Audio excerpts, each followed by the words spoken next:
Hi friends, welcome to our channel. நம்ம இந்த வீடியோவில் பார்க்க போகிறது என்னென்னு பார்த்தீங்கன்னா, யூனிட் 8ல் இருக்கக்கூடிய 401வது முக்கியமான கொஷின்லேருந்து 450வது கொஷின் வரைக்கும் ஒரு 50 கொஷின்ஸ் இதில் பார்க்க போகிறோம். சரியா? இதுக்கு முன்னாடி நம்ம சேனலில் பார்த்தீங்கன்னா 1லேருந்து 400வது கொஷின் வரைக்கும் 4 வீடியோஸ் நான் அப்லோட் பண்ணியிருக்கேன். அந்த வீடியோஸ் எல்லாமே பார்த்தீங்கன்னா யூனிட் 8 வீடியோஸ் அப்படிங்கிற பிளேலிஸ்ட்டில் வச்சுருக்கேன் நம்ம சேனலில். பார்க்காதவங்க ஒரு டைம் அதை பார்த்துட்டு இதை கண்டினியூ பண்ணிக்கோங்க. ஸோ ரொம்ப ரொம்ப முக்கியமான கொஷின்ஸ் தான். யூனிட் 8 பொறுத்த வரைக்கும் நமக்கு ஒரு 30 கொஷின்ஸ் பக்கம் வந்துடும். சரிங்களா? அதனால் அவ்வளோ முக்கியமான கொஷின்ஸ் அப்படிங்கிறதுனால வீடியோ கடைசி வரைக்கும் ஸ்கிப் பண்ணாமல் பாருங்கள். இந்த கொஷின்ஸ்லேருந்து கூட உங்களுக்கு 1 or 2 கொஷின்ஸ் வந்துச்சுன்னா உங்களுடைய கட் ஆஃப் இன்க்ரீஸ் ஆகிறதுக்கு ரொம்ப யூஸ்ஃபுல்லாக இருக்கும். ரொம்ப முக்கியமான கொஷின்ஸ் தான். இதுவுமே பார்த்திங்கன்னா 12th ஸ்டாண்டர்ட் எத்திக்ஸ் புக்ஸை பேஸ் பண்ணி எடுக்கப்பட்ட கொஷின்ஸ் தான் இந்த 50 கேள்விகளும். சரிங்களா? வீடியோவை ஸ்கிப் பண்ணாமல் ஃபஸ்ட்லேருந்து லாஸ்ட் வரைக்கும் பாருங்கள். 401வது கேள்வி பாருங்கள். தமிழகத்தில் வழிபாட்டு தலங்களில் வேப்பமரம் பெண் கடவுளாகவும் அரச மரம் ஆண் கடவுளாகவும் வணங்குவது வழக்கம்.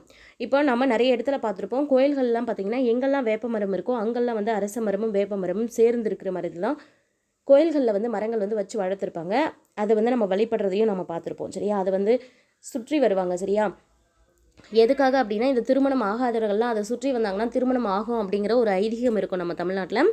என்ன அப்படின்னு பார்த்தீங்கன்னா, இந்த வேப்ப மரம் ஒரு பெண் கடவுள் மாதிரியும் அரச மரம் ஆண் கடவுள் மாதிரியும் இணைந்து சேர்ந்திருக்க மாதிரி ஒரு ஆணோ பெண்ணோ அந்த இதை சுற்றி வரும்போது அவங்களுக்கு திருமணம் நடக்கும் அப்படிங்கிறது ஐதீகம். அந்த இதில் பார்த்திங்கன்னா தமிழகத்தில் இருக்கக்கூடிய அனைத்து வழிபாட்டு தலங்களில் பார்க்கும்போது வேப்பமரம் பெண் கடவுளாகவும் அரச மரம் ஆண் கடவுளாகவும் வணங்குவது வழக்கம் அப்படின்னு சொல்லியிருக்காங்க.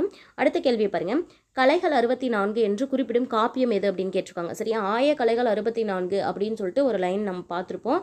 ஸோ அந்த 64 கலைகள் இருக்குது அப்படின்னு சொல்லக்கூடிய காப்பியம் எதுன்னு கேட்டாங்கன்னா மணிமேகலை. அடுத்த கேள்வி. ஆயக்கலைகள் 64ஐயும் ஏய உணர்விக்கும் என் அம்மை என்று கூறியவர் யார் அப்படின்னு கேட்டிருக்காங்க. கம்பர். சரியா? ஆயக்கலைகள் 64ஐயும் ஏய உணர்விக்கும் என் அம்மை என்று கூறியவர் கம்பர்.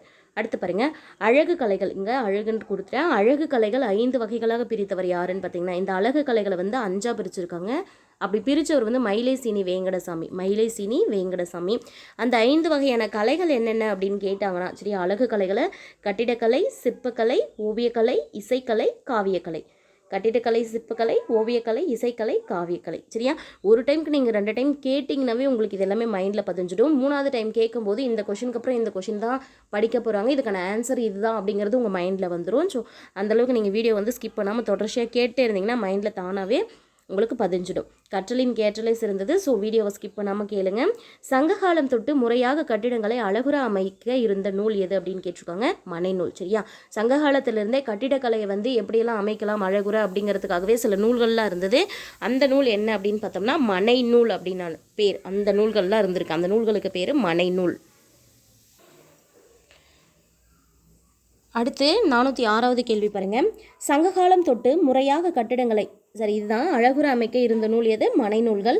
அடுத்து பாருங்கள். நூலோர் சிறப்பின் முகில்தோய் மாடம் என்று கூறியவர். இந்த வரியை சொன்னவங்க யாருன்னு கேட்பாங்க. சரியா? மேற்கோள்களில் நூலோர் சிறப்பின் முகில்தோய் மாடம் என்று கூறியவர் இளங்கோவடிகள். அடுத்த கொஸ்டின் பாருங்கள்.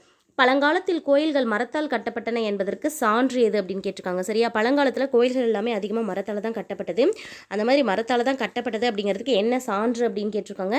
சிதம்பரம் நடராசர் கோயிலில் இருக்கிற சபாநாயகர் மண்டபம் அப்படிங்கிறது முழுக்க முழுக்க மரத்தாலேயே கட்டப்பட்டிருக்கும். சரியா? சிதம்பரம் நடராசர் கோயிலில் சபாநாயகர் மண்டபம் அப்படின்னு சொல்லி ஒரு மண்டபம் இருக்கும். அது முழுக்க முழுக்க மரத்தால் கட்டப்பட்டதுக்கு ஒரு எடுத்துக்காட்டு. சரியா?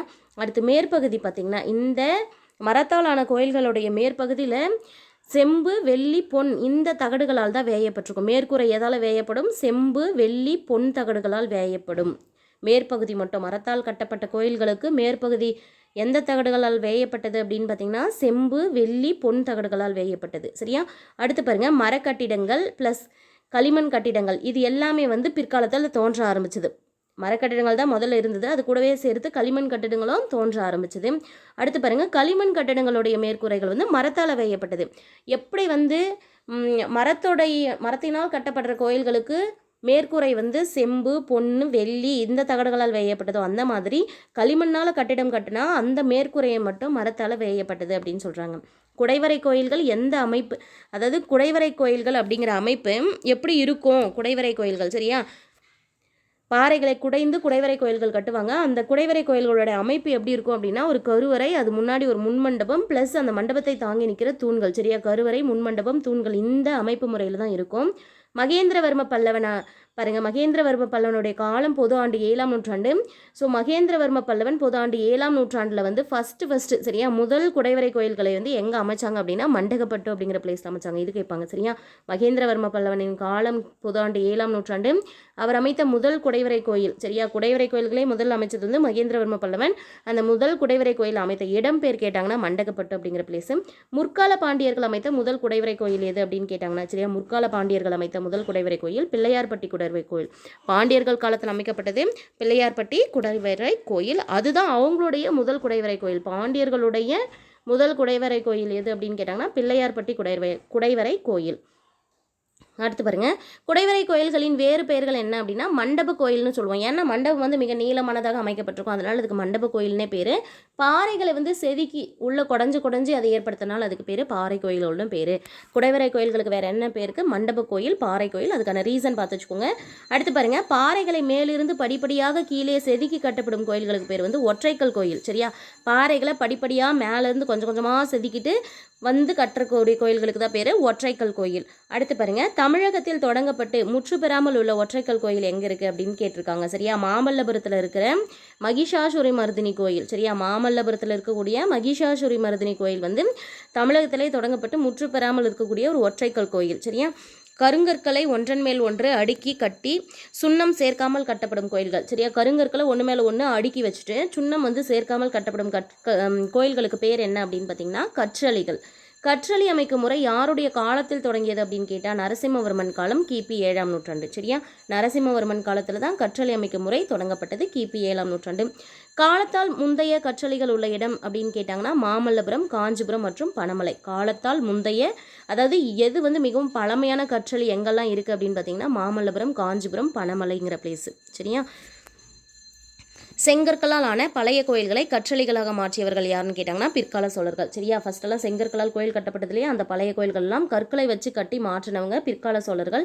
இந்திய கோயில்கள் கட்டடக்கலை எத்தனை வகைப்படும்? இந்தியாவில் இருக்கக்கூடிய கோயில் கட்டிடக்கலை எத்தனை வகை அப்படின்னா 3 வகை சரியா. எத்தனை வகையாக பிரிக்கப்பட்டிருக்கு இந்திய கோயில் கட்டிடக்கலை? 3 வகை. அது என்னென்னு பார்த்தீங்கன்னா நாகரம், வேசரம், திராவிடம் சரியா. நாகரம், வேசரம், திராவிடம். விமானத்துடைய அமைப்பு வந்து 4 பக்கங்களை கொண்டு சதுர வடிவில் இருந்துச்சுன்னா இப்படி சரியா. விமான அமைப்பு 4 பக்கங்களை கொண்டு சதுரமாக அமைந்தால் அதுக்கு பேர் நாகரம்னு பேர். இது வட இந்திய பாணியில் இப்படி தான் கட்டுவாங்க சரியா. வட இந்தியாவில் இருக்கக்கூடிய முக்காவாசி கோயில்களில் இந்த மாதிரி நாகர பாணியில் கட்டப்பட்ட கோயில்களாக இருக்கும். அடுத்து பாருங்கள், இதோடைய சிகரம் வந்து ஒருவேளை வட்ட வடிவமாக இருந்துச்சுன்னா, சதுர வடிவமாக இல்லாமல் வட்ட வடிவமாக இருந்ததுன்னா அந்த வகைக்கு பேர் தான் என்ன அப்படின்னு பார்த்தீங்கன்னா அந்த மாதிரியான விமானம் வேசர வகையை சேர்ந்தது. இது எங்கே இருந்தது அப்படின்னு பார்த்தீங்கன்னா எப்படி வந்து நாகரம் வட இந்தியாவில் இருந்ததோ வேசரம் வந்து மத்திய இந்தியாவில் இருந்தது சரியா. இது ஒரு பௌத்த சமய கட்டிடக்கலை, ஞாபகம் வச்சுக்கணும். சிகரம் வட்ட வடிவமாய் அமைந்த விமானத்துக்கு பேர் வேசரம். இது எங்கே இருந்ததுன்னா மத்திய இந்தியாவில் இருந்தது. இது எந்த சமய கட்டிடக்கலை அப்படின்னா பௌத்த சமய கட்டிடக்கலை. அடுத்து பாருங்கள், சிகரம் 8 பட்டடை அமைப்புடன் சரியா. 8 பட்டைனா இப்போ சதுர வடிவம் மாதிரி இல்லாமல் இப்படி பார்க்கும்போது வந்து 8 பட்டை அமைப்பாக இருக்கும் சரியா. எண்கோண அமைப்பில் 8 பட்டை அமைப்போடு இருந்தால் அதுக்கு பேர் தான் திராவிட பாணி. திராவிட பாணி எங்கே கட்டப்பட்ட கோயில்கள்னால் தென்னிந்திய கோயில்களுடைய கட்டிடக்கலை தான் திராவிட பாணி அப்படிங்கிறது சரியா. இது முக்கியமான கேள்வி. பாருங்கள், அடுத்து வடக்கே கிருஷ்ணா நதி முதல் தெற்கே குமரி வரை பரவி இருந்த கட்டிடக்கலை தான் திராவிடக்கலை. இந்த திராவிடக்கலை திராவிட பாணின்னு சொல்கிறோம் இல்லையா. இந்த திராவிட பாணியிலான கட்டிடக்கலை எங்கெல்லாம் பரவி இருந்தது அப்படின்னு பார்த்தா வடக்கு பக்கம் கிருஷ்ணா நதியில் தொடங்கி தெற்கே இருக்கக்கூடிய குமரி வரைக்கும் பரவி இருந்தது. அடுத்து பாருங்கள், திராவிடக்கலை பரவிய நாடுகள் அப்படின்னு கேட்டாங்கன்னா அப்படியே போயிட்டு இலங்கை, பர்மா, மலேசியா, கம்போடியா இந்த 4 நாடுகள்லையுமே திராவிட கட்டிடக்கலை பாணி வந்து பரவியது. திராவிடக்கலை பரவிய நாடுகள் இலங்கை, பர்மா, மலேசியா, கம்போடியா. இந்து கோயில்களில் கர்ப்பகிரகம் என்னும் கருவறையின் மீது அமைக்கப்படும் பிரமிடு போன்ற வடிவம் எது அப்படின்னு பார்த்தா விமானம் சரியா. இந்து கோயில்களில் இருக்கக்கூடிய கர்ப்பகிரகம் என்னும் கருவறையின் மீது அமைக்கப்படும் பிரமிடு போன்ற வடிவம் எது? விமானம்னு சொல்லுவாங்க சரியா. எல்லா இந்து கோயில்கள்லையும் பார்த்தீங்கன்னா கருவறைன்னு சொல்லுவாங்க, சாமி வைக்கப்பட்டிருக்கிற இடம். அந்த கர்ப்பகிரகம் என்னும் கருவறையின் மீது ஒரு பிரமிடு மாதிரியான ஒரு வடிவம் இருக்கும், அதுக்கு பேர் விமானம். விமானம் பொதுவாக என்ன மாதிரி அழைக்கப்படும் அப்படின்னா ஷடங்க விமானம்னு சொல்லி அழைக்கப்படும். அதில் எத்தனை உறுப்புகள் இருக்கும் அப்படின்னா 6 உறுப்புகள். இது எதோட கம்பேர் பண்ணி சொல்கிறாங்க அப்படின்னா மனித உடல் உறுப்போட ஒப்புமைப்படுத்தி சொல்கிறாங்க சரியா. அந்த 6 பாருங்கள் 1 by 1 கொடுத்துருக்கேன். அதிட்டானம் அப்படின்னு சொன்னால் பாதம் அப்படின்னு சொல்லுவாங்க. அதிட்டானம் அப்படிங்கிறது பாதம்.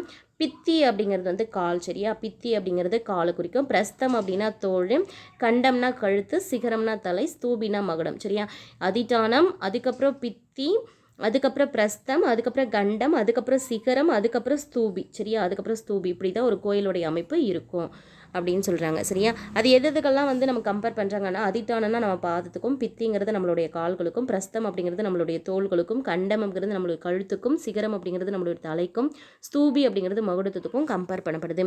இதெல்லாம் உடல் உறுப்பு பகுதிகள். இதெல்லாம் வந்து கோயிலுடைய அந்த கட்டிடத்துடைய உறுப்பு பகுதிகள். சரியா? அடுத்து பாருங்க, சிகரத்தின் மீது பெரும்பாலும் இடம்பெறும் கலசம் ஒன்று தான் இருக்கும். சரியா? இறுதியாக இருக்கக்கூடிய அந்த சிகரம் இருக்கு இல்லையா, அதன் மீது இடம்பெறும் கலசம் ஒன்றாக தான் இருக்கும். விமானங்கள் வந்து மிக உயரமாக கட்டப்பட்டது யாருடைய காலத்தில்னு கேட்டால் சோழர் காலத்தில். விமானங்கள் மிக உயரமாக கட்டப்பட்டது சோழர் காலத்தில். கோயில் உறுப்புகளிலே மிக முக்கியமானதும் அழகானதும் எதுன்னு கேட்டால் கோபுரம். சுற்றுப்புறச் சுவரில் ஊடறுத்து செல்லும் நுழைவு வாயிலின் மேல் கட்டப்படுவது கோபுரம். சுற்றுப்புறச் சுவரில் ஊடறுத்து செல்லும் நுழைவு வாயிலுக்கு மேலே கட்டுறது கோபுரம். கோபுரத்தின் உச்சியில் ஒன்றுக்கும் மேற்பட்ட கலசங்கள் இருக்கும். சரியா? இங்கே எப்படி விமானத்தில் வந்து ஒரே ஒரு கலசம் இருக்கும், ஆனால் கோபுரத்தில் பார்த்தீங்கன்னா ஒன்றுக்கும் மேற்பட்ட கலசம் இருக்கும். இந்த சுற்றுப்புற சுவரில் அப்படின்னு பார்க்கும்போது 4 பக்கமும் நம்ம வந்து கட்டியிருக்கோம் அப்படின்னா ஒரு இடத்துல வாசப்படி வச்சுருப்பாங்க. அந்த வாசப்படிக்கு மேலே தான் பார்த்தீங்கன்னா கோபுரம் கட்டியிருப்பாங்க. அதுதான் சொல்கிறாங்க, சுற்றுப்புற சுவரில் ஊடறுத்து செல்லும் நுழைவு வாயிலின் மேல் கட்டுவது தான் கோபுரம். அந்த கோபுரத்தோடைய உச்சியில் அப்படின்னு பார்க்கும்போது 4-5 கலசங்கள் இருக்கும். சரியா? பல்வேறு பாருங்கள், ஒன்றுக்கும் மேற்பட்ட கலசங்கள் கண்டிப்பாக இருக்கும். 1 3 வைப்பாங்க, 5 வைப்பாங்க, 7 வைப்பாங்க, அந்த மாதிரி. கோயிலின் கோபுரம் அமைத்தல் தொடங்கப்பட்டது. சரியா? கோயில்களில் கோபுரம் அமைக்கிற முறை தொடங்கப்பட்ட காலம் யாருன்னா பல்லவர் காலத்தில். அது உன்னதமான நிலையை அடைந்த காலம் யாருடைய காலத்தில்னா விஜயநகர காலத்தில். ராஜசிம்மன் காலத்தில் கட்டப்பட்ட கோயில் எது அப்படின்னு பார்த்தீங்கன்னா காஞ்சி கைலாசநாதர் கோயில். சரியா? ராஜசிம்மன் காலத்தில் கட்டப்பட்ட கோயில் காஞ்சி கைலாசநாதர் கோயில். இங்கே தான் ஃபஸ்ட்டு ஒரு சிறு கோபுரம் வந்து அமைக்கப்பட்டது. முதலில் சிறு கோபுரம் அமைக்கப்பட்ட கோயில் எது அப்படின்னு கேட்டாலும் காஞ்சி கைலாசநாதர் கோயில் தான். விமானத்திற்கு முக்கியத்துவம் கொடுத்தவர்கள் யாருன்னு பார்த்தீங்கன்னா பல்லவர்கள் மற்றும் சோழர்கள். அதுவே கோபுரத்திற்கு முக்கியத்துவம் கொடுத்தவர்கள் விஜயநகர மற்றும் நாயக்க மன்னர்கள். விஜயநகரம் மற்றும் நாயக்க மன்னர்கள் கோபுரத்திற்கு முக்கியத்துவம் கொடுத்துருக்காங்க. அடுத்து பாருங்க, மிக உயர்ந்த கோபுரங்களை அமைக்க தொடங்கியவர் யாருன்னு கேட்டால் விஜயநகர மன்னரான கிருஷ்ணதேவராயர். இவர் தான், இவருடைய காலத்தில் தான் மிக மிக உயரமான கோபுரங்கள் வந்து அமைக்க ஸ்டார்ட் பண்ணுறாரு விஜயநகர பேரரசரான கிருஷ்ணதேவராயர் காலத்தில். சரியா?